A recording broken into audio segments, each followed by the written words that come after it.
membuat orang takjub. Kenapa harus datang dalam kesederhanaan? Kemudian saya berpikir Bapak Ibu ya, kalau dia datang dalam kemegahan, menunjukkan kekuasaannya yang besar, nggak semua orang berani datang menghampiri dia. Pasti orang-orang kecil, orang-orang sederhana, orang-orang yang terpinggirkan itu nggak akan berani datang mendekat kepada Yesus.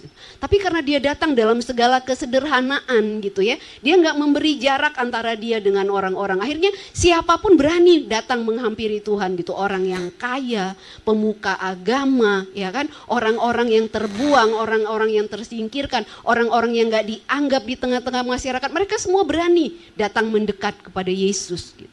Nah, itu sebuah teladan yang harus kita ikuti ya, bahwa dalam hidup kita pun kita gak boleh menciptakan sekat-sekat antara kita dengan orang lain yang membuat orang lain itu takut mendekat kepada kita gitu ya, seolah-olah kita ini jauh lebih di atas semua orang gitu. Nah, Tuhan memberikan kita teladan bahwa kita harus hidup dalam segala kesederhanaan supaya kita bisa hidup berdampingan dengan semua orang dari semua kalangan ya, Bapak Ibu. Nah, kemudian apalagi Bapak Ibu, karakter yang lain yang kita lihat di dalam Yesus adalah kepeduliannya ya. Kalau kita membaca Injil, kita melihat bagaimana Yesus seringkali terharu melihat orang-orang gitu ya, ketika dia melihat orang sakit, ketika dia melihat orang yang lapar ya kan, ketika dia melihat orang-orang yang terhilang ya,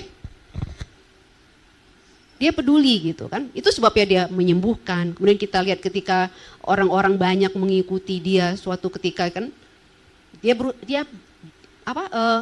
minta kepada murid-muridnya, dia orang nggak boleh pulang dalam keadaan lapar, kasih mereka makan ya. Dan itu kisahnya kita baca, dia memberi makan 4.000 orang, dia memberi makan 5.000 orang gitu. Tuhan tuh begitu peduli pada kebutuhan orang lain gitu ya. Dia melihat apa yang menjadi kebutuhan orang lain. Dan kemudian yang berikutnya Bapak Ibu, yang kita teladani dari Tuhan adalah kesabarannya.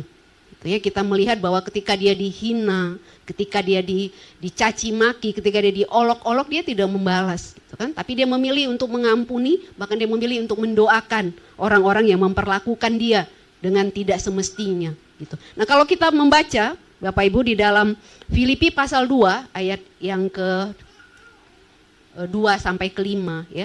Khusus di ayat 5 itu dikatakan seperti ini. Hendaklah kamu dalam hidupmu bersama menaruh pikiran dan perasaan yang terdapat juga dalam Kristus. Itu ya, di ayat 5 dikatakan seperti itu. Dan di ayat-ayat sebelumnya Rasul Paulus itu kepada jemaat Filipi ya mengungkapkan bahwa mereka itu harus hidup bersama itu